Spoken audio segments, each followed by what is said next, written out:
আসসালামু আলাইকুম সবাইকে। আশা করি তোমরা সবাই ভালো আছো, সুস্থ আছো প্রতিবারের মতোই। সো হোসেনস ক্লাসরুম এসএসসির চ্যানেলে তোমাদের সবাইকে স্বাগত। সো আজকে তোমরা যারা এই ভিডিওর থাম্বনেল দেখে তোমরা ঢুকছো, তোমরা অবশ্যই শিওর বা তোমরা জেনে এটা ঢুকছো যে কি এই ক্লাসে মূলত কিন্তু আমরা কি অধ্যায় 3 পদার্থের গঠন নিয়ে আলোচনা করব। সো আজকের ক্লাস নাম্বারটা হচ্ছে 1। আজকে প্রথম ক্লাস থেকে আমরা শুরু করতেছি। সো তোমাদের যদি যাদের আমার মতে আর কি প্রবলেম আছে, যারা নাইনে ঠিক মতো পড়ো নাই তোমরা, তারাও এই ক্লাসটা দেখলে একবারে পুরোপুরি ক্লাসটা শেষ হওয়ার পরে পানির মতো পরিষ্কার নিয়ে তোমরা লেকচারটা ক্লিয়ার করতে পারবা। কারণ কি আমরা ওই টার্গেটেই লেকচারগুলো সাজাইছি, যে টার্গেটে আমরা এটাই মাথায় রাখছি যে কি তোমরা কিছু বলতে কিছুই জানো না। আর যারা অলরেডি জানো তারা চাইলে আরেকবার রিভিশন দিয়ে নিতে পারো আমাদের ক্লাসটা দেখার মাধ্যমে। তোমাদের একটা রিভিশন হয়ে গেল ক্লাস দেখার সাথে সাথে। সেই সাথে তোমরা চাইলে আবার যদি একটু বোরিং লাগে তোমরা একটু ফাস্ট ফরওয়ার্ড করে একটু সামনে টেনেও দেখতে পারো, ঠিক আছে? তো তোমাদের সুবিধার জন্য আমরা কিন্তু আগে থেকে বলে রাখছি, এখনো আবার বলতেছি যে আমরা আমাদের physics, chemistry, math, biology, higher math এই 5টা সাবজেক্টের সবগুলো চ্যাপ্টার ফ্রিতে আমাদের প্রিমিয়াম বেচে যে ক্লাসগুলো নেওয়ার কথা সেই ক্লাসগুলো নিয়ে আমরা ফ্রিতে তোমাদের জন্য ইউটিউবে আপলোড দিচ্ছি। তো অবশ্যই তোমরা সাপোর্ট করবে আমাদেরকে সাবস্ক্রাইব করার মাধ্যমে, ভিডিওতে লাইক দেওয়ার মাধ্যমে, তোমাদের বন্ধুদের সাথে শেয়ার করার মাধ্যমে। আমাদের ফেসবুক পেজ নিয়ে যদি একটু কথা বলি, আমাদের ফেসবুক পেজের নাম হচ্ছে কি শুধু হোসেনস ক্লাসরুম এসএসসি, নামে কিছু নাই। আর হচ্ছে কি ইউটিউব চ্যানেল যেমন হোসেনস ক্লাসরুম এসএসসি আছে, ঠিক তেমনই আমাদের একটা ফেসবুক গ্রুপও আছে, সেটার নাম কি হোসেনস ক্লাসরুম এসএসসি। সো তোমরা চাইলে অবশ্যই আমাদের গ্রুপে জয়েন হতে পারো এবং আমাদের পেজে লাইক দিয়ে আমাদেরকে সাপোর্ট করতে পারো। আর আমি অবশ্যই রিকোয়েস্ট করবো যাতে আমাদের ইউটিউব চ্যানেলটাকে সাবস্ক্রাইব করো, যাতে তোমাদের সাপোর্টটা পাই আর আমরা যাতে বেশি বেশি তোমাদের জন্য এই শিক্ষণীয় কন্টেন্ট আনতে পারি। তো চলো, বেশি অনেক কথা বলে ফেলছি, কথা না বলে আমরা অধ্যায় 3 পদার্থ গঠনের সামনে আগাই। আচ্ছা, সো পিছনে দেখতেই পারতেছো কিছু লেখা আছে। সো চলো সেই লেখাগুলো নিয়ে আগে আলোচনা করি। সো পদার্থের গঠনের যদি কথা বলতে যাই, প্রথমেই একটা বিজ্ঞানী নাম অবশ্যই তোমাদের মনে রাখা খুবই বেশি দরকার, যেটা হচ্ছে কি আমাদের বিজ্ঞানী ডেমোক্রিটাস, ঠিক আছে?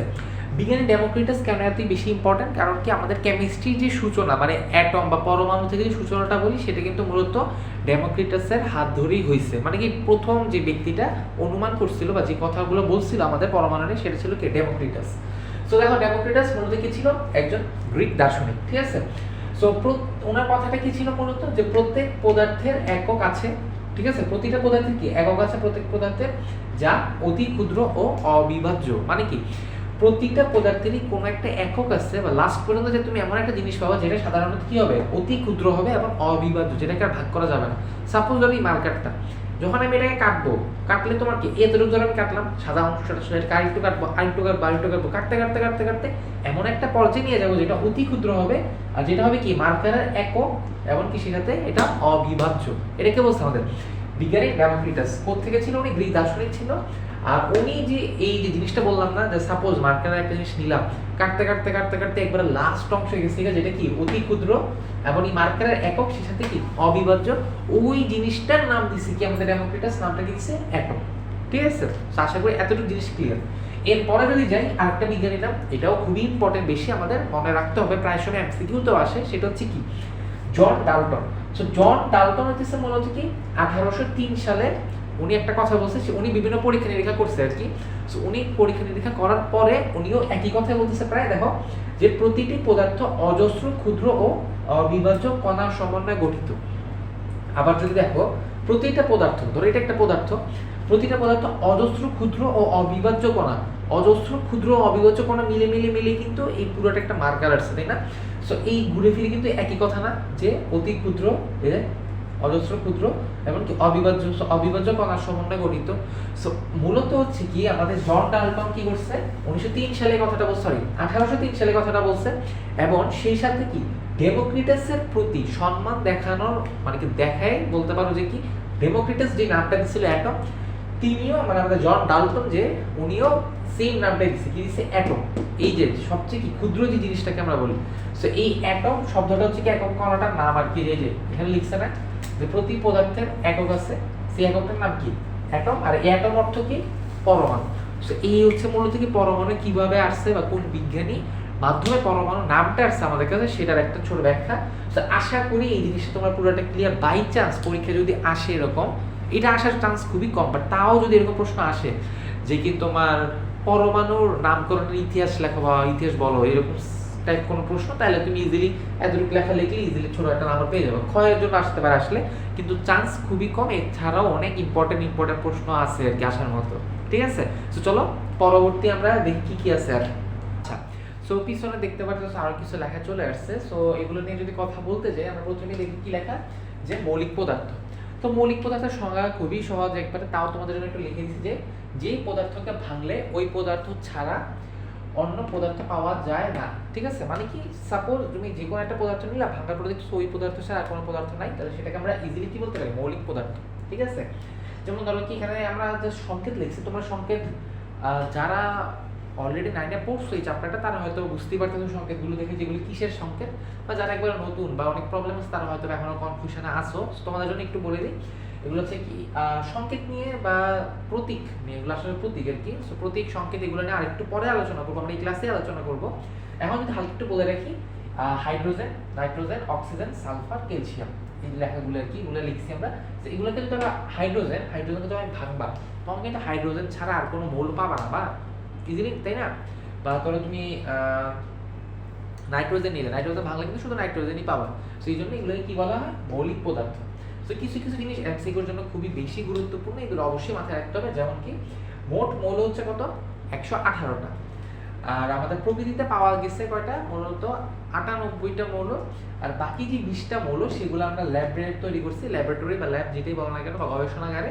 তো এই জিনিসগুলো গবেষণাগারে তৈরি করার কারণে মূলত এগুলোকে বলা হচ্ছে কি, কৃত্রিম মৌল, ঠিক আছে?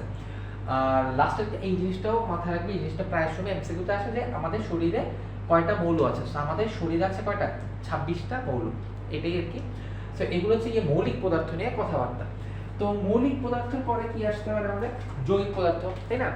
সো আমরা যদি এখন আমরা এই জায়গাটা মুছে ফেলি, এগুলো তো আশা করি তোমরা একটা স্টপ করে, কিন্তু আমি কিন্তু অনেকবার আগে থেকে বলছি অন্যান্য ক্লাসেও, এই ক্লাসে একটু জাস্ট বলে রাখি, এই ক্লাসে জিনিসটা নিয়ে বেশি কথা বলবো না, বাট তাও বলে রাখতেছি কি অবশ্যই অবশ্যই অবশ্যই নোট করবা, ঠিক আছে? এই যেগুলো পড়াচ্ছি তুমি দরকার হলে, আমি এখন যে শুনলাম না, তুমি এখনই পজ দিয়ে ফেলো, ইউটিউবে দেখতেছো যেহেতু, পজ দিয়ে এই লেখাগুলো সবাইকে লিখে রাখো খাতায়। কারণ এই লেখাগুলো থেকে আমি কিন্তু এখানে আজেরা লেখা লেখাচ্ছি না, খুব ইম্পর্টেন্ট জিনিসগুলো লেখাচ্ছি, আর যেগুলো লেখাইছি সেগুলো থেকেই প্রশ্ন আসে। দ্যাটস ওয়াই অবশ্যই নোট করে রাখলে তোমারই সুবিধা। কারণ কি, নোট যদি না করো পরে পরীক্ষার আগে যে হয়তো আমার ক্লাস নিয়ে আবার ঘাটাঘাটি করতে হবে, এত সময় তো তোমার নাই, তাই না? আর এতগুলো ক্লাস হলে আমার পরীক্ষার আগে দেখা সম্ভব না। সো অবশ্যই এখনই দেখার সময় নোট করে ফেলো, তাহলে তোমার জন্য সুবিধা হবে। আচ্ছা, তো এইটা আশা করি এতক্ষণে বুঝে গেছো তোমরা। সেগুলো মুছে আমরা যৌগিক পদার্থতে যাই। তো যৌগিক পদার্থতে আমরা একটু ডিফারেন্ট ভাবে কাজ করবো, সব বুঝবো না। টিচার হওয়ার এই একটা মজা, যে তোমার ধরো তুমি নোট লিখতেছো বা খাতা লিখতেছো, লিখতে গেলে কিন্তু মৌলিক পদার্থগুলো লিখবা, যৌগিক পদার্থের সময় আবার কিছু কিছু জিনিস লিখতে হবে, যেগুলো কিন্তু বোর্ডে লেখার সময় আবার সব কিছু আমার মুছা লাগে না, তোমার জাস্ট মেইন জিনিসগুলো মুছলেই হয়ে যাচ্ছে। সেটা একটা সুবিধা আর কি। আমরা যখন স্টুডেন্ট ছিলাম আমরা এই কষ্টটা করছি, এখন তোমরা স্টুডেন্ট, আমরা যখন স্যার এসে আমাদের এখন সুবিধা পাচ্ছি। ফিউচার যখন তোমরা যদি স্যারও ঠিক মতো পড়ালেখা করো, তোমরা এই সুবিধা নিতে পারবে। আচ্ছা, এখন মূলত কি পড়াবো, যৌগিক পদার্থ, তাই না? তো যৌগিক পদার্থ, এখন যৌগিক পদার্থের সংজ্ঞা তার এটা হবে না, তাই না? যৌগিক পদার্থের সংজ্ঞাটা কি হবে, যে পদার্থকে ভাঙলে, এই জায়গাটাতে আমরা একটু বুঝবো, ঠিক আছে? ভাঙলে এই জায়গাটা, যে পদার্থকে ভাঙলে তোমার 2 বা ততোধিক, ঠিক আছে, 2 বা ততোধিক পদার্থ তোমার হচ্ছে কি আছে, এখানে ছোট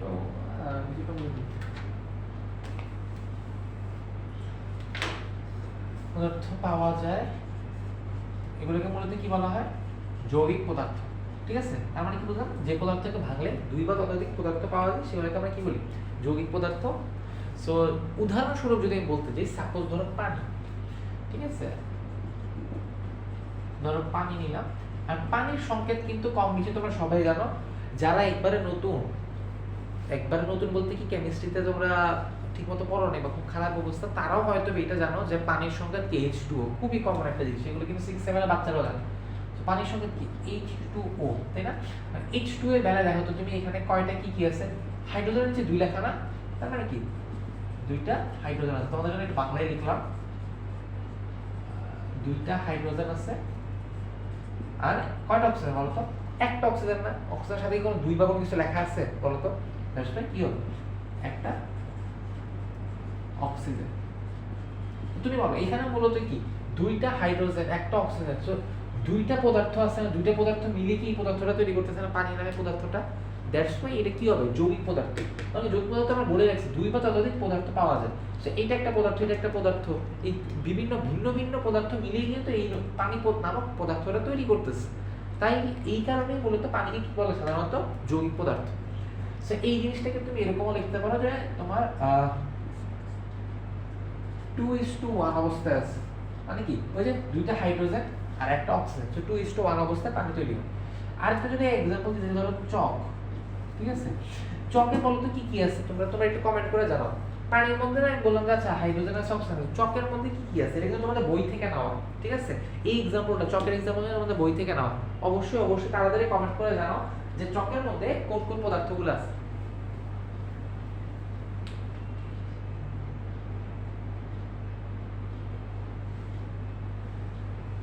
আচ্ছা, এতক্ষণ আশা করি তোমরা কমেন্ট করে ফেলছো। সেখানে মূলত কি কি আছে? ক্যালসিয়াম,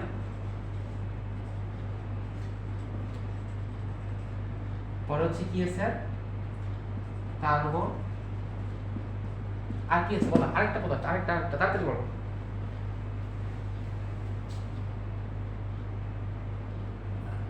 আচ্ছা, যারা কমেন্ট করোনি তাড়াতাড়ি করে কমেন্ট করে ফেলো, দুটো লিখে ফেলছি, আরেকটা নাম লিখে ফেলতেছি, ঠিক আছে?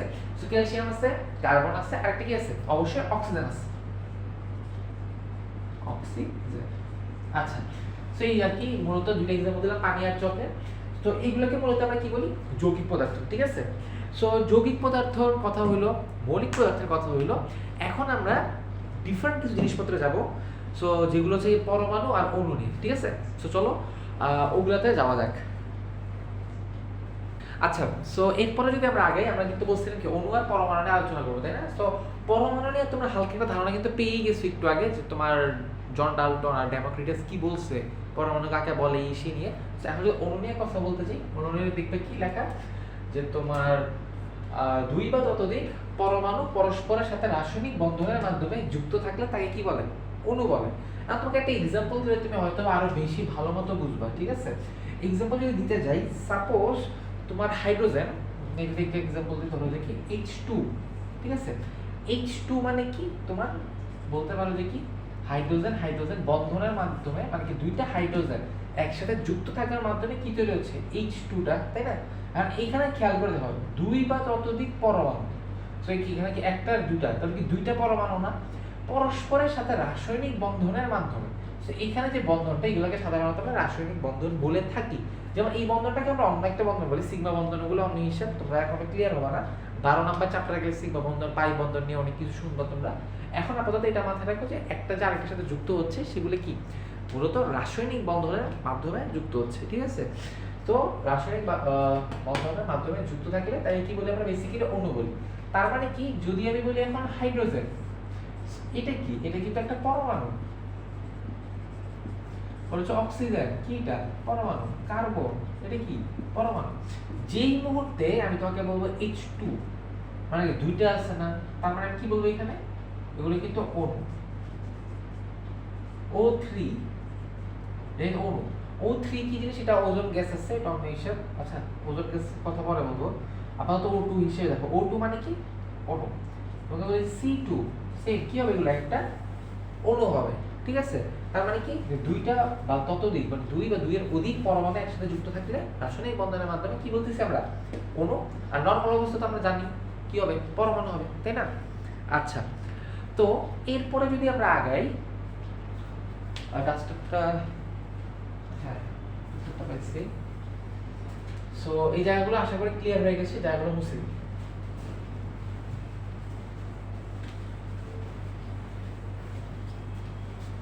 তো এরপরে মূলত আমরা এখন আলাপ আলোচনা করবো মৌলের প্রতীক নিয়ে, ঠিক আছে? কি নিয়ে? মৌলের প্রতীক নিয়ে। লিখে দিই মৌলের প্রতীক। আচ্ছা, তোমাদের কি কোনো আইডিয়া আছে মৌলের প্রতীক বলতে তোমরা কি বুঝি সাধারণত, বা কোনটাকে আমরা মৌলের প্রতীক বলে? আমি কিন্তু এতক্ষণে মৌলের প্রতীক দেখা ফেলছি, কয়েকটা জায়গায় কিন্তু আমি দেখাইছি মৌলের প্রতীক। সো মৌলের প্রতীকটা কি হইতে পারে তোমরা একটু বলো তো, মানে তোমাদের হিসাবে সংজ্ঞাটা কি রকম হইতে পারে? ঠিক আছে, সাধারণত তোমরা আমি যতটুকু বুঝি তোমরা এই জিনিসটা তো ইজিলি বলবা, তাই না? যে যে কোনো একটা মৌলের প্রথম অক্ষরটাকে আমরা মৌলের প্রতীক বলছি। যেমন কি অক্সিজেনের বেলায়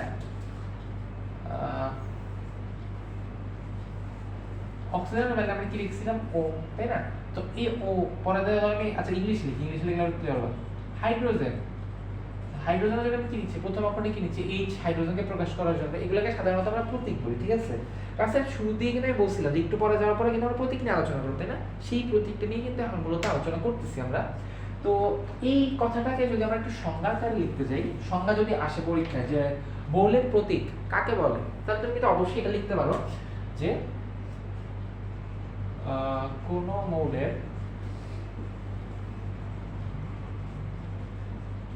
মৌলের তোমার ধরো দেখি ইংরেজি বা বলতে গেলে কি হবে, গ্রিক বা ল্যাটিন কোন শব্দটা আমরা পরমাণুর ক্ষেত্রে আমাদের ক্ষেত্রে বেশি ইউজ করি? মূলত আমরা কিন্তু ল্যাটিন শব্দগুলো বেশি ইউজ করি, ঠিক আছে? তো সাধারণত কি হতে পারে? কোন মৌলের ইংরেজি বা ল্যাটিন শব্দের, ঠিক আছে, ল্যাটিন শব্দের প্রথম অক্ষরকে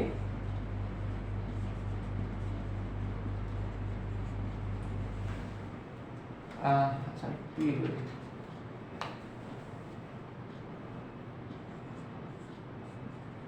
ওই মৌলে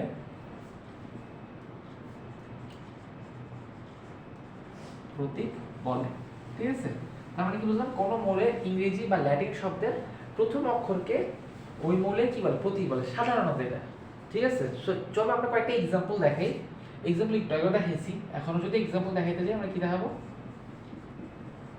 অক্সিজেন তার মানে কি ও, হাইড্রোজেন কি হবে? এইচ,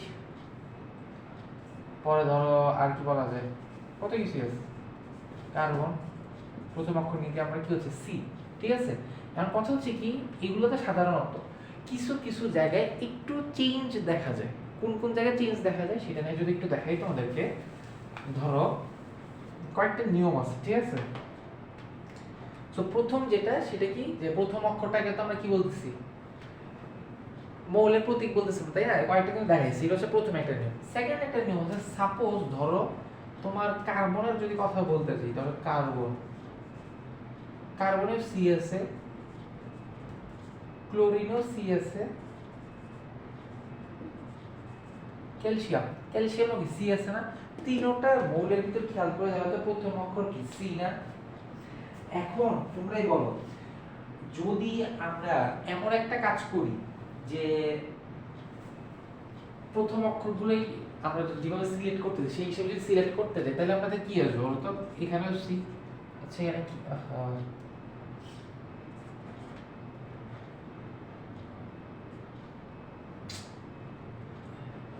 হ্যাঁ, তো এখানেও সি, পরে কি এখানেও সি, তিনটাতে কি সি চলে আসতেছে না বলো তো? এখন তিনটা যদি সি হয়, কোন একটা যৌগের মধ্যে যদি আমরা সি দেখি, আমরা কি ডাইরেক্ট বলতে পারবো যে আমরা কোন সিটা ব্যবহার করছি? মানে কি আমরা ক্লোরিন ব্যবহার করছি, নাকি কার্বন ব্যবহার করছি, নাকি আমরা মূলত কি আরেকটা জানি ক্যালসিয়াম ব্যবহার করছি? এটা কিন্তু আমরা ক্লিয়ার হইতে পারবো না, তাই না? তো এই ব্যাপারটা বা এই প্রবলেমটা সলভ করার জন্য আমরা হিসাব করবো যে প্রথমে কোন সিটা পাচ্ছি। তুমি দেখো তো, আমরা যদি পর্যায় সারণী দেখতে যাই আমরা কি দেখবো? প্রথমে হাইড্রোজেন প্রথমটা, সেকেন্ডটা কি হয় বলতো? হাইড্রোজেন, পরে দুই নাম্বারটা হিলিয়াম, তিন নাম্বারটা কি? Lithium. Hydrogen, helium, lithium, beryllium, boron, carbon. তো প্রথমে কার্বনটা কি সি পাচ্ছি না? এর আগে যে পাঁচটা মৌল আছে, পাঁচটার মধ্যে কোনোটাতে সি আছে নাই? প্রথম সি মৌলটা কই পাচ্ছি? কার্বন আছে। কার্বনের বেলা আমরা কি ইউজ করবো? সি ইউজ করবো। এরপরে ধরো পরেরগুলো যেগুলো যদি একই নামে রাখি, যদি পাও তুমি প্রথম যেটা সেটাকে আমরা সি ইউজ করতেছি, পরের যেগুলো পাবো আমরা ধরো 17তে যাওয়ার পরে ধরো যে কি আমরা ক্লোরিন পাচ্ছি, 20-এ যাওয়ার পর আমরা পাচ্ছি ক্যালসিয়াম। তো সেই জন্য পরের গুলোতে গেলে প্রথম দুইটা অক্ষর নিব, ঠিক আছে? আবার ক্যালসিয়াম বলতে সি এ। সো একটা জিনিস অবশ্যই মাথায় রাখবা যে যদি তুমি একটা মৌলের প্রতীক লিখতে যাও, যেমন ধরো এই হাইড্রোজেন নিলাম, তাই না? হাইড্রোজেন, আর এই হাইড্রোজেন যখন আমি নিছি, হাইড্রোজেন কি প্রথম অক্ষরটা নিয়েছি না? প্রথম অক্ষরটা কি অবশ্যই কি হবে, ক্যাপিটাল লেটার হবে, ঠিক আছে, অবশ্যই কি হবে, বড় হাতের অক্ষর হবে। দেখো কার্বন সেম কি, হ্যাঁ সেম কি হবে, ক্যাপিটাল লেটার, তাই না? কিন্তু যখন ক্লোরিনের বেলা লিখতে যাব বা ক্যালসিয়ামের বেলা লিখতে যাব তখন কি দুইটা অক্ষর নিতে হচ্ছে না? কেন নিতে হচ্ছে? যে প্রথম অক্ষর যে মিলে যাচ্ছে এই কারণে দুইটা অক্ষর নিচ্ছি। দুইটা অক্ষর যেহেতু নিতে হচ্ছে আমার, সেই জায়গায় কি করতে হবে, প্রথম অক্ষরটা বড় হবে, দ্বিতীয় অক্ষরটা কি হবে, ছোট হবে। সেম, প্রথম অক্ষরটা বড় হবে, দ্বিতীয় অক্ষরটা কি হবে, ছোট হবে। এই জিনিসগুলো লিখে দিব, প্রথম অক্ষর বড় হবে, দ্বিতীয় অক্ষর ছোট হবে, এটা লিখে দাও। এটা আমি আর লিখলাম না এখানে। সেগুলো হচ্ছে কি, মূলত কার্বন, ক্লোরিন, ক্যালসিয়ামের কথাবার্তা। এখন সাপোজ মনে করো যে কি, তোমাদেরকে আমি একটা জিনিস বলবো, অবশ্যই ক্লাসের শুরুতেই বলা উচিত ছিল, তা এখন বলে রাখতে সমস্যা নেই। তোমরা অবশ্যই পর্যায় সারণীতে ভালো হবে তোমাদের জন্য যদি 30টা মৌল মুখস্থ করে রাখো। 30টা মৌল মুখস্থ রাখা খুবই বেশি দরকার। আমি মনে করি পার্সোনালি, অনেকে হয়তো বলবো তোমাকে 20টা মাথায় রাখতে, তাইলেই হবে, বাট আমার মতে 30টা রাখো বেস্ট। তাহলে তোমার ইন্টার পর্যন্ত তেমন একটা ঝামেলা হবে না, ঠিক আছে? আচ্ছা, তো এখন আমরা মূলত কয়টা বিষয় কথা বলছি মৌলের প্রতীকের বেলায়। প্রথমে মৌলের প্রতীক কাকে বলে সেটা বলছি। সেকেন্ড আমি কি বলছিলাম, যে মৌলের প্রতীক লেখার প্রথম নিয়মটা, যেটা কি, এই মৌলটার প্রথম অক্ষরটা নিবা ক্যাপিটাল লেটার, তাইলেই হয়ে যাচ্ছে। প্রথম অক্ষর নিলে সেটা কি, মৌলের প্রতীক হয়ে যাচ্ছে। দ্বিতীয় নিয়মটা কি বলছি, যদি কোনো কারণে দেখো যে কি একই নাম কয়েকটা চলে আসছে, তাহলে তোমায় কি করতে হবে, অবশ্যই প্রথমটাকে তুমি প্রথম অক্ষর দিলা প্রতীক, এরপরে যে মৌলগুলো পাবা সেগুলো প্রথম দুইটা অক্ষর নিয়ে তুমি কি করবা, প্রতীক তৈরি করবা। অবশ্যই দুইটা অক্ষর যখন নিবা, প্রথম অক্ষরটা কি হইতে হবে, বড় হাতের, আর দ্বিতীয় অক্ষরটা কি হইতে হবে, ছোট হাতের। এখন আসি আমরা আরেকটা নিয়ম, 3 নাম্বার নিয়ম, যেটা সেটা হচ্ছে কি, শুধু যে ইংরেজিতে হবে তাই কি লেখা যাবে, তো কিছু কিছু নামকে ল্যাটিন আসবে বলছি না আমরা। সো ল্যাটিন নামগুলো কিন্তু তোমাকে অবশ্যই মাথায় রাখতে হবে। কারণ কি, এরকম অনেক সময় দেখবা যে ইংলিশ অক্ষরটা তুমি যদি দেখতে যাও, ঠিক আছে, ইংলিশে তুমি দেখতেছো কিন্তু প্রতীক লেখার সময় দেখতেছো কি মিলতেছে না শব্দের সাথে। কারণ কি, ওই যে আমি তো ইংলিশ নামটা নিই, তাই না? আমরা ল্যাটিন নেওয়ার সময় আমরা কি নিছিলাম, তোমার ল্যাটিন প্রতীক নেওয়ার সময় মাঝে মাঝে আমরা কি করি, ওই ল্যাটিন নামগুলো নিয়ে ফেলি। সো ল্যাটিন নামে যদি তোমাকে একটা এক্সাম্পল দিতে যাই, সাপোজ মনে করো পটাশিয়ামের কথাই বলি। সো পটাশিয়াম যদি আমি লিখতে যাই, পটাশিয়াম কি সাধারণত আমি কি, পটাশিয়ামটা লিখতে হবে কি, পি দিয়ে শুরু হচ্ছে, তাহলে সেই হিসাবে কি বলতে পারি পি হবে, আর পি। কিন্তু আসলে কিন্তু পটাশিয়াম বেলে আমরা পি লিখি, তাই না? পটাশিয়াম বেলে আমরা কি লিখি, কে লিখি। কে কেন লিখি, কারণ ক্যালিয়াম, ক্যালিয়াম যেটা সেটা আমাদের কি, পটাশিয়ামের ল্যাটিন শব্দ, ঠিক আছে? পটাশিয়ামের কি শব্দ নাম, ল্যাটিন নাম। আর এই ল্যাটিন নাম হওয়ার কারণে আমরা কিন্তু কে নিই প্রথম অক্ষরটা। মূলত কি এই জিনিসটা মাথায় রাখবা, প্রথম অক্ষর তার মানে যে কি, যে কোনো মৌলের প্রথম অক্ষরটাই যে প্রতীক হিসেবে ব্যবহার করি তা না, মাঝে মাঝে আমরা ইংলিশ শব্দের জায়গায় ল্যাটিন শব্দগুলো নিয়ে ইউজ করি। যেমন কি একটা এক্সাম্পল দিলাম কি, পটাশিয়াম, তাই না? পটাশিয়ামের ইংলিশ শব্দ কিন্তু পি দিয়ে শুরু, কিন্তু আমি প্রতীক কি দিচ্ছি কে, কারণ কি ওর ল্যাটিন নামটা হচ্ছে ক্যালিয়াম। এই হচ্ছে কথা। তো আশা করি তোমরা এই জায়গাগুলো ক্লিয়ার হয়ে গেছো। আচ্ছা, এই জিনিসগুলো একটু বুঝে দিই।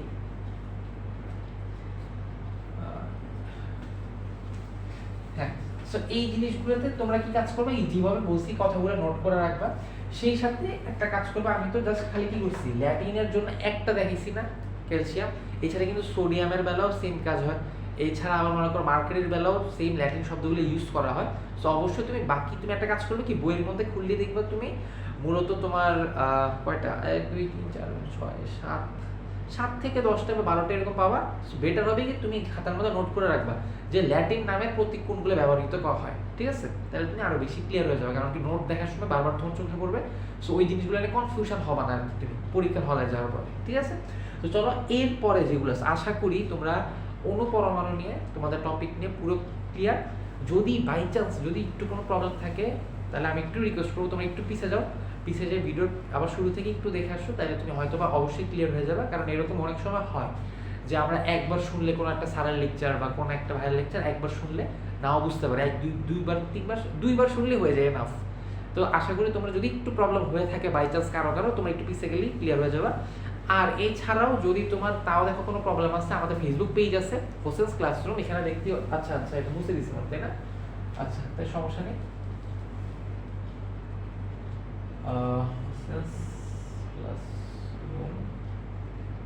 ঠিক আছে, আচ্ছা এটা কি দেখা যাচ্ছে এই লেখাটা? হ্যাঁ, এই লেখাটা দেখা যাচ্ছে।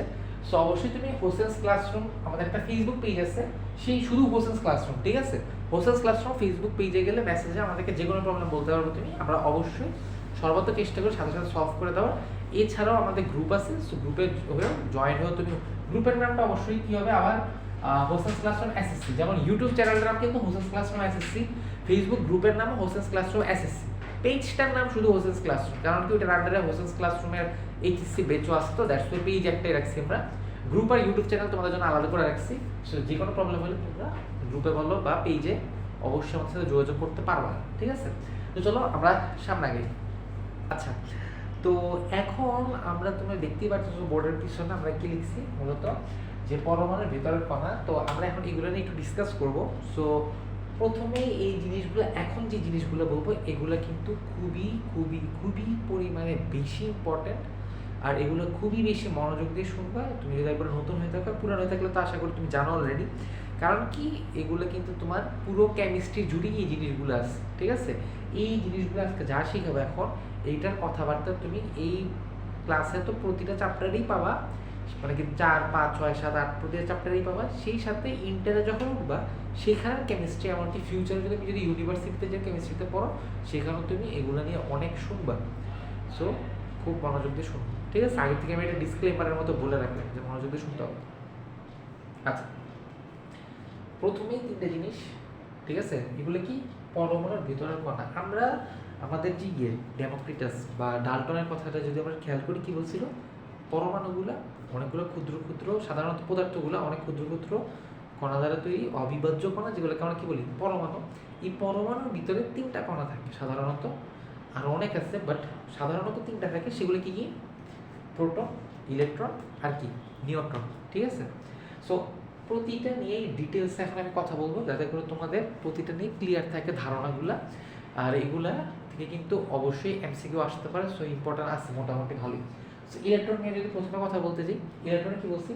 মূল কণা এটা একটা, ঠিক আছে? মূল কণা একটি, মানে কি মূল কণা বলতে এটা পরমাণুর মূল কণা। এই লেখাটা সবার জন্যই, প্রোটনও একটা মূল কণা, ইলেকট্রন একটা মূল কণা, নিউট্রন একটা মূল কণা, তাই না? জাস্ট লেখাটা অ্যানালিসিসে চাইলে ইগনোর বাদ করতে পারে, এটা ইম্পর্টেন্ট। এই লেখাগুলো বেশি ইম্পর্টেন্ট। কি?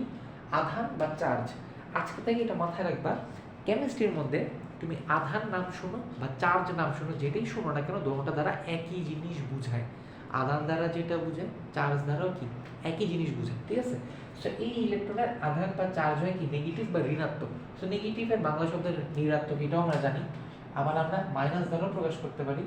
আবার সেই সাথে কি আমরা নেগেটিভ, তো ইংলিশে নেগেটিভ এটাও লিখতে পারি, তাই না? নেগেটিভ আসলে এটা তো ইম্পর্টেন্ট না, বাট মাইনাস দ্বারা আমরা প্রকাশ করতে পারি নেগেটিভ বা ঋণাত্মক, তাই না? সেই জিনিসটা মাথায় রাখবে। আধান বা চার্জ ওদের কি হয়? ইলেকট্রনের নেগেটিভ। আধান যদি বলতে যাই, শুধুমাত্র আধানের মানটা আর কি, আধানের ভ্যালু কত ওদের।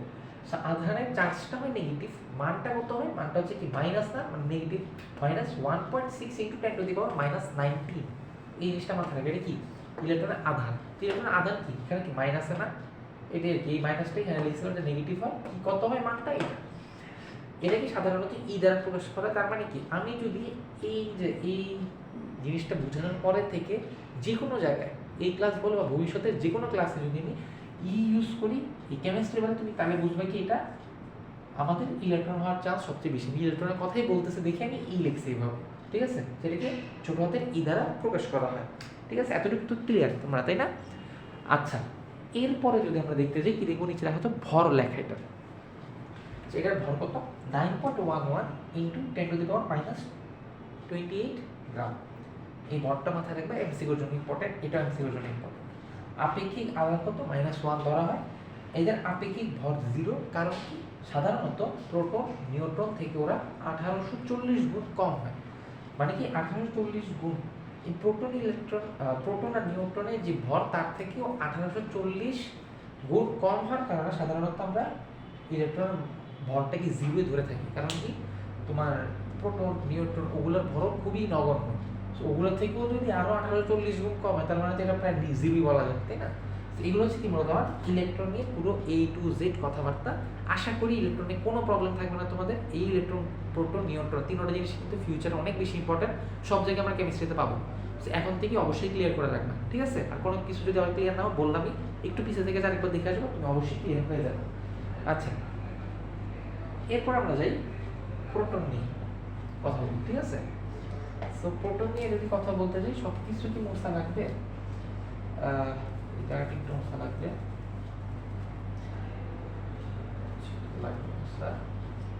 আমরা প্রোটনের বেলা কি বলতে পারি জানো তো?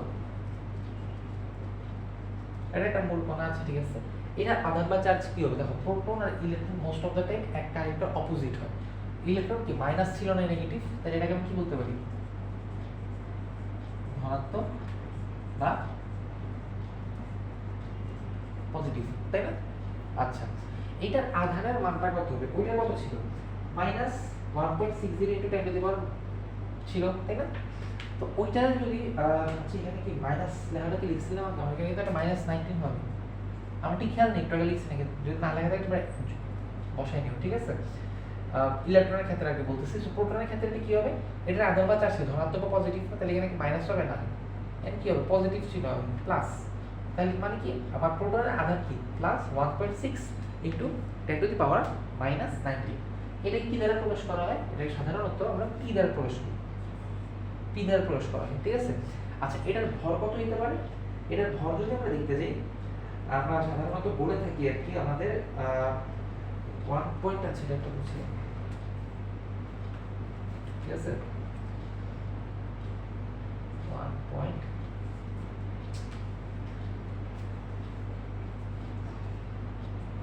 673 into 10 to the power minus 18 গ্রাম, ঠিক আছে? তার মানে কি আমার প্রোটন, এই প্রোটনের ভরটা কত হবে তোমার 1.673 into 10 to the power minus 20, আচ্ছা 19 দিয়ে হচ্ছে না, আমি 19 দিয়ে আবার লিখছি, minus 24 হবে, 24 আছে, জায়গাটা কি দেখা যাচ্ছে? হ্যাঁ, ঠিক আছে, দেখা যাচ্ছে। আচ্ছা, তো এইটা যদি এখন আমি বলতে যাই তোমার ইয়েটা কি আপেক্ষিক আধান, এখানে আধান লেখা ছিল, আপেক্ষিক আধান কি হবে? ইলেকট্রনের ক্ষেত্রে -1 ছিল, প্রোটনের ক্ষেত্রে কিন্তু কি হবে? +1, ঠিক আছে? আর এটার ভর কি হবে? এটার ভর 1 হবে সাধারণত। আপেক্ষিক ভর কত হবে? এটা 1। তো এগুলো হচ্ছে কিসের কথাবার্তা বলো তো? এগুলো হচ্ছে কি আমাদের প্রোটনের কথাবার্তা। সো আশা করি এই জিনিসগুলো ক্লিয়ার হয়ে গেছে। তাও আমি একটু আরেকবার রিক্যাপ করে দিই তোমাদের জন্য। প্রোটনে কি হয়? আধান বা চার্জ ধনাত্মক বা পজিটিভ। আধান কি হবে? আধানের মানটা কত হবে? 1.6 × 10 টু দি পাওয়ার -19 প্লাস অবশ্যই পি দ্বারা প্রকাশ করা হয় আপেক্ষিক, আচ্ছা এর ভর 1.673 × 10 টু দি পাওয়ার -24 গ্রাম। আপেক্ষিক আধান অবশ্যই +1 হবে, আর এটার আপেক্ষিক ভর যেটা সেটাকে আমরা সাধারণত কি বলি? 1 বলি, ঠিক আছে? তো চলো, এটা যখন ক্লিয়ার হয়ে গেছে তোমরা আশা করি, তাহলে আমরা পরবর্তী যেটা নিউট্রন সেটা নিয়ে আমরা একটু আলোচনা করব। তো নিউট্রনের না কোনো তোমার চার্জ নাই আসলে, আধান বা চার্জ এটা আমরা বলি যে নাই, এটা যেহেতু নাই তো মান অনেক, তাই না? নিউট্রাল একটা জিনিস আর কি এটা, এটা কি আধান বা চার্জ নাই। আচ্ছা, এরপরে যদি তোমাদেরকে বলতে যাই, সাধারণত এটাকে n দ্বারা প্রকাশ করা হয়। এই জায়গাটা আমরা মুছে কি লিখবো? এটাকে n দ্বারা সাধারণত, আচ্ছা আচ্ছা এই জিনিসটা তো মুছেই নি, জিনিসটা নিউট্রন, হ্যাঁ। তো নিউট্রনে কি আধান বা চার্জ নাই, আর এই নিউট্রনকে সাধারণত কি দ্বারা প্রকাশ করা বলতো? n দ্বারা প্রকাশ করা হয়। আচ্ছা, এটা যদি আমি ভর দেখতে যাই, এটার ভর একটু হালকা, জাস্ট খালি মানে সেমই বলতে পারো, জাস্ট খালি এখানে 3 এর জায়গায় না 5 লিখছেন, এছাড়া পুরোটাই সেম, 3 লেখা 5 লেখা একই জিনিস বলতে, তাই না? এর ভর কি 1.675 ইনটু 10 টু দি পাওয়ার -24 গ্রাম। আচ্ছা, তোমরা বলো তো এটা কি আপেক্ষিক আধান হবে? এটা কিন্তু নরমালি আপেক্ষিক আধান হবে না, কারণ কি এটা নিউট্রাল বলছিলাম না। সো আপেক্ষিক আধান সাধারণত আমাদের নিউট্রনের বেলায় হয় না, 0। আর আপেক্ষিক ভর এটা 1, এটা ঠিক আছে, বুঝছো? তো এখন মনে করো যে কি তোমার আরেকটু হালকা করে রিক্যাপ করি, তাহলে আমরা কি দেখতে পারবো?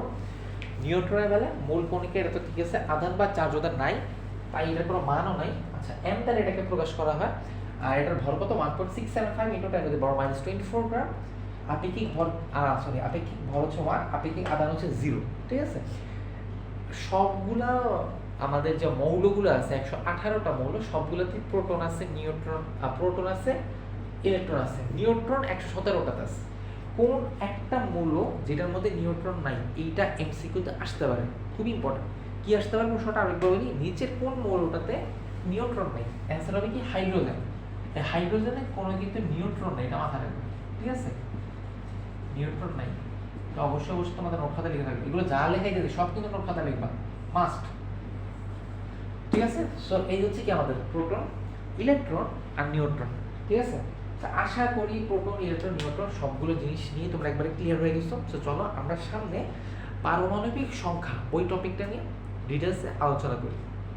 আচ্ছা, তো তোমাদের জন্য পারমাণবিক সংখ্যার ছোট একটা সংখ্যা নিয়ে আসলাম। পারমাণবিক সংখ্যাটা বলার পরে আমরা পারমাণবিক সংখ্যা নিয়ে আরও বিস্তারিতভাবে ডিসকাস করবো, ঠিক আছে? তো তুমি যেটা খেয়াল করে দেখো, পারমাণবিক সংখ্যা বলতে আমি এখানে কি লিখছি, কোনো পরমাণু নিউক্লিয়াসে উপস্থিত প্রোটন সংখ্যাকে পারমাণবিক সংখ্যা বলা হয়, ঠিক আছে? এখন মনে করো হাইড্রোজেনের মধ্যে সাধারণত প্রোটন সংখ্যা কি, এটা একটা, তার মানে কি হাইড্রোজেনের পারমাণবিক সংখ্যা তো এক, তাই না? সেম ভাবে আমি যদি বলি অক্সিজেনের মধ্যে প্রোটন সংখ্যা কয়টা থাকে জানো? প্রোটন সংখ্যা 8টা। আটটা প্রোটন থাকে ওদের নিউক্লিয়াস, তার মানে পারমাণবিক সংখ্যা কত হবে? 8 কি হবে? পারমাণবিক সংখ্যা কি 8 হবে না? এই জিনিসটাকে মূলত আমরা কি বলতেছি, কোন একটা মৌলের পারমাণবিক সংখ্যা কি, কতটা ওই মৌলের নিউক্লিয়াসে কতটা প্রোটন সংখ্যা আছে সেটা কি বলে, কি ওই মৌলের পারমাণবিক সংখ্যা। আচ্ছা, তো এরপরে তোমরা এই জিনিসটা একটু মাথায় রাখতে পারো যে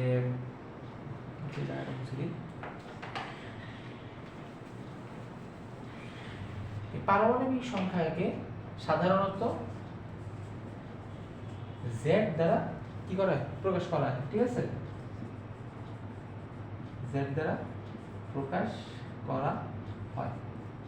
তার মানে কি আমাদের এই যে পারমাণবিক সংখ্যা, যে তোমার যদি আমি বলি যে তোমার নাইট্রোজেনের জেড এর মান কত, সাপোজ নাইট্রোজেনের তাহলে কয়টা থাকতে হবে, প্রোটন সংখ্যা এটা আমাকে জানতে হবে। নাইট্রোজেনের প্রোটন সংখ্যা থেকে নিউক্লিয়াসে 7টা, তার মানে কি নাইট্রোজেনের জেড মানে পারমাণবিক সংখ্যার মান কত হবে, 7, তাই না? জিনিসটা খুবই ইজি, মনোযোগ দিয়ে তোমরা শুনতে পারবে, ঠিক আছে? তো এখন তোমার এই জিনিসটা একটু মাথায় রাখবে। আচ্ছা, এই জিনিসগুলো তো ক্লিয়ার, তাই না? এই জিনিসগুলো ক্লিয়ার হয়ে একটু মুছে দিই। এই জিনিসগুলো যদি ক্লিয়ার হয় তাহলে আরেকটা জিনিস, হ্যাঁ, কোনো মৌলের এই জিনিসটা মাথায় রাখো, কোনো মৌলের, কোনো মৌলের না, যে কোনো লিখে, হ্যাঁ, যে কোনো মৌলের চার্জ 0, মানে কি যতটা পি আছে, পি মানে কি প্রোটন, আমি কিন্তু এটাকে বলে আসছি পি দ্বারা আমরা প্রোটনকে প্রকাশ করি, মানে যতটা পি আছে ততটা ই আছে, ঠিক আছে? তো প্রোটন মানে কি প্লাস, ইলেকট্রন মানে কি মাইনাস। তো যতটা প্রোটন, তার যে কোনো মৌলের চার্জ সাধারণত 0 হয়ে থাকে, কারণ কি সেই মৌলগুলো যতটা প্রোটন আছে ততটা কি ইলেকট্রনও আছে। তার মানে আমি যদি তোমাকে বলতে চাই এখন যে এফ মানে কি ফ্লোরিন, ঠিক আছে? ফ্লোরিনের প্রথম অক্ষর থেকে আমি প্রতীক নিয়েছি কি এফ। এফ এর পারমাণবিক সংখ্যা কত বলতো? পারমাণবিক সংখ্যা কত হবে তোমার আগে জানতে হবে তোমাকে কি। আচ্ছা, এই জায়গাটা আশা করি তোমরা লিখে ফেলছো, তখন না লিখলে এটা তাড়াতাড়ি লিখে ফেলো, এটা মুছে দিচ্ছি, ঠিক আছে? সো এখন আমি কি বলতেছি যে তোমার পারমাণবিক সংখ্যা, তার মানে প্রোটন সংখ্যা আমাকে আগে জানতে হবে ফ্লোরিনের। সো প্রোটন সংখ্যা কত বলতো? প্রোটন সংখ্যা হচ্ছে ফ্লোরিনের 9, তার মানে কি পারমাণবিক সংখ্যা হবে কত, 9। তার মানে কি ইলেকট্রন সংখ্যাও কি হবে 9, ঠিক আছে? ইলেকট্রন সংখ্যা হবে কি 9, কারণ কি এই ইলেকট্রন সংখ্যা 9 আর প্রোটন সংখ্যা 9, এগুলো মানে প্লাস প্রোটন সংখ্যা দ্বারা বোঝাচ্ছি, মাইনাস কি ইলেকট্রন সংখ্যা বোঝাচ্ছি, প্লাস নাই মাইনাস নাই ইয়ে করে কি 0 আসতেছে না, এটা চার্জের সংখ্যা, এই জন্য কি ইলেকট্রন সংখ্যা 9 হবে, প্রোটন সংখ্যা 9 হবে, আর আমরা তো জানি প্রোটন সংখ্যা ততটা কি হয় পারমাণবিক সংখ্যা হয়, তাই না? সো এইভাবেই মূলত আমরা কি বের করতেছি আমাদের ফ্লোরিনের প্রোটন, ইলেকট্রন আর পারমাণবিক সংখ্যা, ঠিক আছে? এই হচ্ছে কথা। আচ্ছা, তোমাদেরকে আমার সংকেত, এই জিনিসটা আমার টপিকটা একটু বাদ পড়ে গেছে, সমস্যা নেই, পারমাণবিক সংখ্যার পরে সংকেতটা বলে দিই, সমস্যা নেই, সংকেতটা লিখে রাখো। এরপরে আমরা আণবিক সংখ্যা বলা, তাই না নাকি? আচ্ছা, পারমাণবিক সংখ্যা আলোচনা করছি, এখন মনে বলবো ওই যে কোনটা জানি রাখলাম, সংকেত। সংকেত, এরপরে ভর সংখ্যা। এইগুলো এই তার মধ্যে দুটো টপিক আছে আমাদের জাস্ট এই ক্লাসে। একটা কি তোমার সংকেত বুঝাবো এখন, আরেকটা কি বুঝাবো তোমার ভর সংখ্যা। এই দুটো বুঝে নিয়ে আমাদের ক্লাস আজকের মতো এখানে শেষ। সো এখন আমি সংকেত নিয়ে একটু কথা বলতে চাই। এই জিনিসটা একটু অবশ্যই তোমাকে মাথায় রাখতে হবে যে আগে লিখে রাখি সংকেত, ঠিক আছে? সংকেতের মধ্যে তোমাকে এত কঠিন কিছু না, সঙ্গে মাথায় রাখতে হবে কি তোমার সাধারণত আমরা যৌগিক যে এগুলো শিখছিলাম না পদার্থগুলা, যেমন ধরো পানি, কি বলছিলাম কি H2O বলছিলাম পানিকে, তাই না? এই যে পানির ভিতরে কি দুইটা হাইড্রোজেন একটা অক্সিজেন আছে না, দুইটা হাইড্রোজেন আর একটা অক্সিজেন একসাথে যুক্ত তৈরি হচ্ছে পানি। তো পানির সংকেত কি H2O বলতে পারি, ঠিক আছে? এই জিনিসটাই মূলত আমরা সংকেত বলতেছি, এছাড়া তেমন অত কঠিন বড় কিছু না। সো তোমাদের এটাই মাথায় রাখবো, তাইলেই হবে যে একটা পানির মধ্যে ধরো কি দুইটা হাইড্রোজেন আছে আর একটা কি অক্সিজেন আছে। সো এটাকে আমরা কি বলতেছি, পানির সংকেত। আবার তোমার মনে করো যে কি আরো একটা লিখে দিতে পারি তোমাকে, সাধারণত যদি বলি যে ধরো নাইট্রোজেন,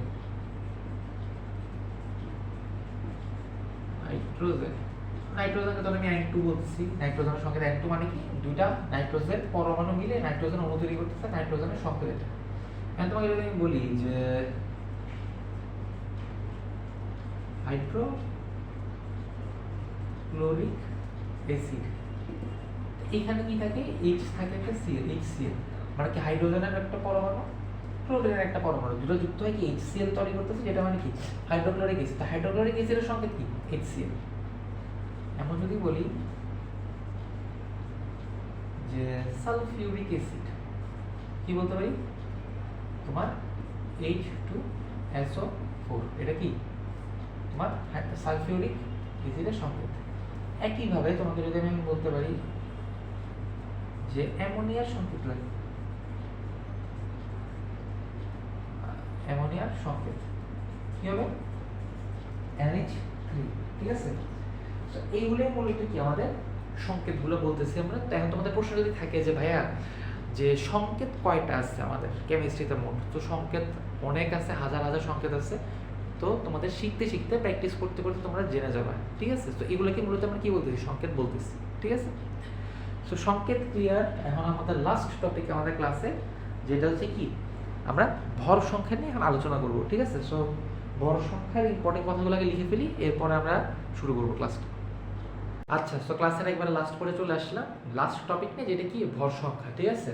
সো ভর সংখ্যার সংখ্যাটা কি লিখতে পারি আমরা যে কোনো পরমাণু বা কোনো পরমাণুতে উপস্থিত প্রোটন নিউট্রনের, আচ্ছা প্রোটন ও নিউট্রনের, আছে একটু প্রোটন ও নিউট্রনের যোগফলের সংখ্যাকে আমরা কি বলতে পারি, ভর সংখ্যা বলতে পারি। তার মানে কি ভর সংখ্যা ইকুয়াল টু কি প্রোটন যোগ নিউট্রন বলতে পারি না আমরা? তার মানে কি যদি তোমাকে আমার বলা হয় নিউট্রনের মান বের করো, তাহলে তো আমার ভর সংখ্যা যদি দেওয়া থাকে তাহলে আমি ইজিলি কি নিউট্রনের মান বের করতে পারবো না? নিউট্রন ইকুয়াল টু ভর সংখ্যা মাইনাস প্রোটন। সো এই জিনিসটা নিয়ে যদি একটু কনফিউশন আরও থাকতে পারে, খুবই স্বাভাবিক। আমরা কিছু এক্সাম্পল দিই, এক্সাম্পল দেখালে তোমরা আরও বেশি কি হয়ে যাবে, ক্লিয়ার হয়ে যাবে, ঠিক আছে? তো তুমি একটা এক্সাম্পল আমরা নিই, ধরো যে কোনো একটা এক্সাম্পল নিতে পারি। যেমন ধরো যে তোমার ধরো সোডিয়াম নিলাম, ঠিক আছে? তো সোডিয়াম যদি নিতে চাই, তোমার সোডিয়ামের বেলায় প্রোটন সংখ্যা কত বলো তো? প্রোটন, আমার সোডিয়াম পারমাণবিক সংখ্যা কত? 11 না? সো প্রোটন কি হবে 11। এখন ভর সংখ্যা হচ্ছে কত জানো? 23। আমাকে যদি প্রশ্ন বলে দেয় যে সোডিয়ামের ভর সংখ্যা হচ্ছে 23, তাহলে সোডিয়ামের নিউট্রনের সংখ্যা কত হবে? ঠিক আছে, নিউট্রনের সংখ্যা কত? তা আমরা কি জানি নিউট্রন ইকুয়াল টু কি ভর সংখ্যা মাইনাস পি, তাই না? তার মানে কি হবে ভর সংখ্যা 23। আমি যদি 23 থেকে 11 বাদ দিই, তাইলে কি আমার জন্য কি খুবই ইজি হয়ে যাবে না? আমার নাম কিটার এই যে নিউটন সংখ্যাটা বের করে ফেলা। সো আমার তাহলে কি নিউটন সংখ্যাটা কি হচ্ছে তোমার 12, তাই না? এইভাবে মূলত প্রশ্ন যদি আসে যে তোমার নিউটন সংখ্যা বের করো, আমরা কিন্তু খুবই ইজিলি ভাবে এই নিউটন সংখ্যাগুলো কি করতে পারবো, সলভ করতে পারবো, ঠিক আছে? সো আচ্ছা, আরেকটা ভালো কথা বলে রাখি, এই জিনিসটাকে আমি ভর সংখ্যা লিখছি আর প্রোটনের শর্টকাটে পি লিখছি। এখানে আমি ভর সংখ্যার জায়গায় কোনো নাম দিই নাই কেন, তোমাকে আমি শিখাইনি এই জন্য। সো এই জিনিসটা একটু মাথায় রাখতে পারো, ভর সংখ্যা কে প্রকাশ করা হয় সাধারণত এ দ্বারা। ঠিক আছে, ক্লাস কি চলতেছে না? আচ্ছা আচ্ছা, ভর সংখ্যাকে সাধারণত প্রকাশ করা এ দ্বারা। তার মানে কি আমার এই জায়গাকে আমি এরকম লিখতে পারি না, n equals to a minus p, ভর সংখ্যা মাইনাস প্রোটন সংখ্যা। ভর সংখ্যা 23, প্রোটন সংখ্যা কি আমার এলিমেন্ট। তো নিউটন সংখ্যা কত হলো? নিউটন সংখ্যা কি আমার 12 আসতেছে না? সো এইটাই মূলত কি আমার ভর সংখ্যার কনসেপ্ট। ঠিক আছে, তোমাদের এখন সাধারণত একটা পরমাণু লেখা দেখলে তোমরা কিভাবে চিনবা পরমাণুটার তোমার ইয়ে কোনটা প্রোটন সংখ্যা কোনটা নিউট্রন সংখ্যা, ওই জিনিসটা নিয়ে একটু ডিসকাস করি। ঠিক আছে,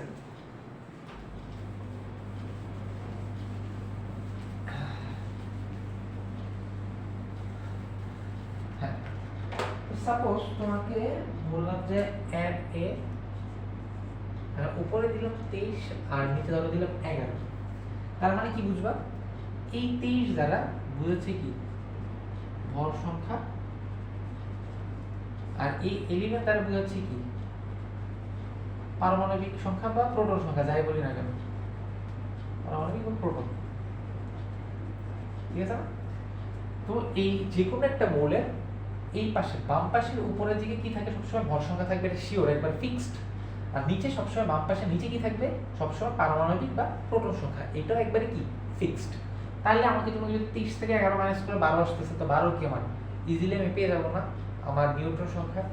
তো এরকমই মূলত আমাদের কি যে কোনো একটা মৌল দেখে বুঝতে হবে উপরের জায়গাটা কি বলতেছে আমার ভর সংখ্যা, নিচের জায়গাটা কি পারমাণবিক বা প্রোটন সংখ্যা। ঠিক আছে, সো আজকে মূলত এতটুকুই।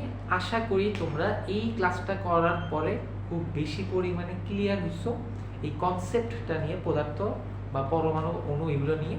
নেক্সট ক্লাসে আমরা এরপরের থেকে আলোচনা করবো যথারীতিতে। সো আশা করি তোমাদের ক্লাসটা ভালো লাগছে, ভালো লাগলে অবশ্যই লাইক দিবা, সাপোর্ট করার জন্য আমাদেরকে সাবস্ক্রাইব করো চ্যানেলটাকে, তোমার বন্ধুদের সাথে শেয়ার করবা, আর কমেন্টে জানাবো তোমাদের ক্লাসটা কেমন লাগছে। আর এই চ্যাপ্টার শেষ হওয়ার পরে কোন চ্যাপ্টারটা নিয়ে আমরা ডিসকাস করব, math, physics, chemistry, biology, higher যে কোনো সাবজেক্টে কোন চ্যাপ্টার নিয়ে আলোচনা করবো সেটা কমেন্টে জানাবা।